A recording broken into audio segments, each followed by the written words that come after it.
Last November, a brand new Starship booster ran a routine pressure test on a stand in South Texas and tore itself apart. Last week, its replacement ran the exact same test. Nothing happened. And that nothing is the story. 3 weeks earlier, the most powerful rocket ever built had flown for the first time and watched its booster come apart in the sky. So when people ask whether the next flight is actually coming or just more hype, that's a fair question. We're going to answer it the only honest way, not with promises, but with the testing data, the failure analysis, and the regulatory paperwork, because the booster for the next flight just did something very specific, and it tells you exactly how real this is. Start with what actually happened. On May 22nd, the third version of Starship flew for the first time. It is a staggering machine, about 124 meters tall, fully stacked, with 33 engines on the booster alone, throwing more than 18 million pounds of thrust off the pad. The new Raptor 3 engines lit, the vehicle climbed, and even after one engine quit early, about a minute and 40 seconds in, the guidance system simply adjusted and kept going.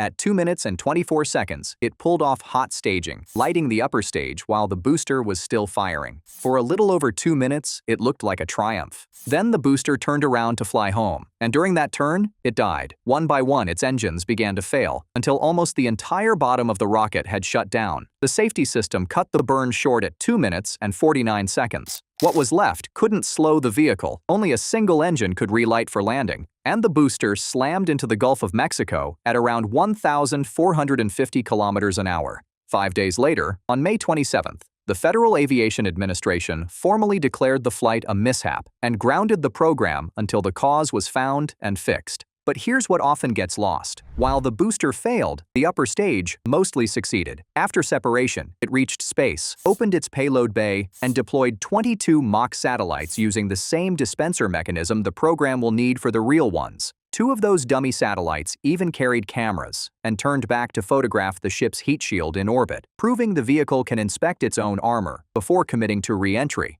Then the ship survived the fire of coming back through the atmosphere, flipped, and splashed down softly in the Indian Ocean. The half of the rocket people worry about most, the part that returns through that heat, worked. So what killed the booster? By the telemetry and the later analysis, its flip back towards shore was abnormally fast and aggressive. And when a rocket that size rotates too hard, the liquid propellant inside sloshes violently, like water thrown around a tank. If it sloshes far enough, it briefly uncovers the outlets at the bottom, where the engines draw their fuel, and that is catastrophic for an engine like the Raptor. Instead of dense, super cold liquid, the pumps suddenly swallow gas bubbles. The engine cavitates, the combustion goes unstable, and it tears itself apart. Then comes the part unique to this new design.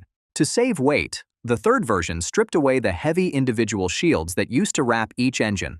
So when that first engine let go, there was nothing to contain it. Shrapnel and heat ripped through the unprotected plumbing of its neighbors, and the failure cascaded across the densely packed engine bay in seconds. The very change that made the rocket lighter is what let one bad engine take down the rest. Now here's what makes the next part so important. This wasn't even the first version 3 booster the program had lost. Go back to last November. A booster called 18, the very first of this new design, the Pathfinder, never flew at all. It was sitting on a test stand, going through a routine pressure check. No fuel on board, no engines installed. The kind of test that is supposed to be boring, and it crumpled and exploded, the lower half of the rocket buckling and collapsing in on itself, in the dark at 4 in the morning. The leading analysis points to a small high-pressure tank, a composite vessel mounted near the main oxygen tank, rupturing, and that blast compromising the whole structure. The booster was a total loss, too deformed to even move. It had to be scrapped where it stood. So look at the scoreboard. 1 booster destroyed on the ground before it ever flew. A second destroyed in the sky. 2 version 3 boosters, gone in barely 6 months. And the real question stopped being about hype and became something darker. Is this new design simply too fragile to survive? Which brings us to Booster 20. It was built in just 83 days, carrying every lesson from the 2 that came before it. And in the first week of June, it rolled out to the same test stand that destroyed Booster 18, to run the same checks that destroyed Booster 18.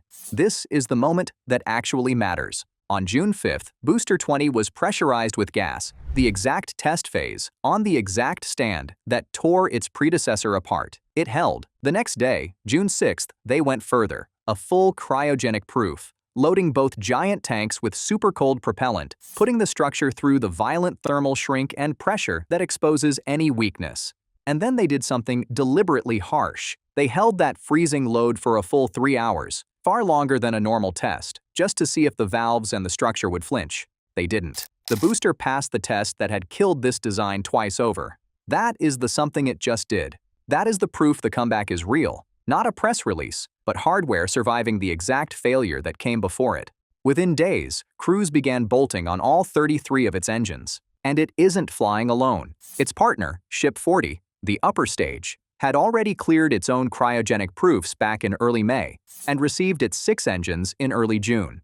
Both halves of the next flight are now real, tested, physical hardware, moving in parallel toward a joint test firing on the pad, and the ground caught up too.